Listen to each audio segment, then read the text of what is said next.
Hi friends, this is Tammy with the Armored Christian, and we're reading the Bible in a year.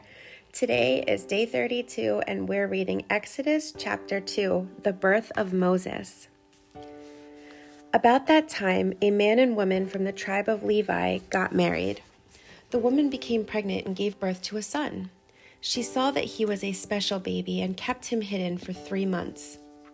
But when she could no longer hide him, she got a basket made of papyrus reeds and waterproofed it with tar and pitch. She put the baby in the basket and laid it among the reeds along the bank of the Nile River. The baby's sister then stood at a distance watching to see what would happen to him.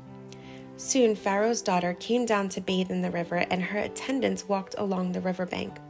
When the princess saw the basket among the reeds, she sent her maid to get it for her. When the princess opened it, she saw the baby. The little boy was crying, and she felt sorry for him. "This must be one of the Hebrew children," she said. Then the baby's sister approached the princess. "Should I go and find one of the Hebrew women to nurse the baby for you?" she asked. "Yes, do," the princess replied. So the girl went and called the baby's mother. "Take this baby and nurse him for me," the princess told the baby's mother. "I will pay you for your help." So the woman took her baby home and nursed him. Later, when the boy was older, his mother brought him back to Pharaoh's daughter, who adopted him as her own son. The princess named him Moses, for she explained, "I lifted him out of the water." Moses escapes to Midian. Many years later, when Moses had grown up, he went out to visit his own people, the Hebrews, and he saw how hard they were forced to work. During his visit, he saw an Egyptian beating one of his fellow Hebrews. After looking in all directions to make sure no one was watching, Moses killed the Egyptian and hid the body in the sand. The next day, when Moses went out to visit his people again, he saw 2 Hebrew men fighting. "Why are you beating up your friend?" Moses said to the one who had started the fight.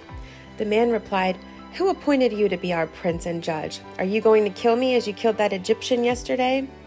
Then Moses was afraid, thinking, "Everyone knows what I did." And sure enough, Pharaoh heard what had happened, and he tried to kill Moses. But Moses fled from Pharaoh and went to live in the land of Midian.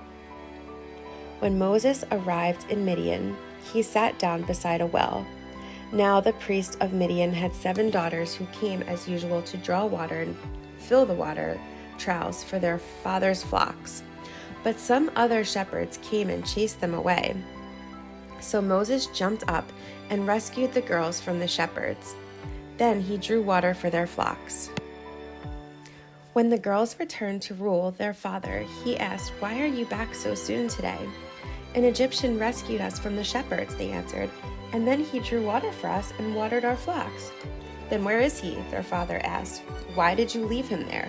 Invite him to come and eat with us." Moses accepted the invitation, and he settled there with him.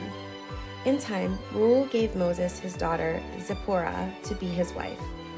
Later, she gave birth to a son, and Moses named him Gershom, for he explained, "I have been a foreigner in a foreign land." Years passed, and the king of Egypt died, but the Israelites continued to groan under their burden of slavery. They cried out for help, and their cry rose up to God. God heard their groaning, and he remembered his covenant promise to Abraham, Isaac, and Jacob. He looked down on the people of Israel and knew it was time to act.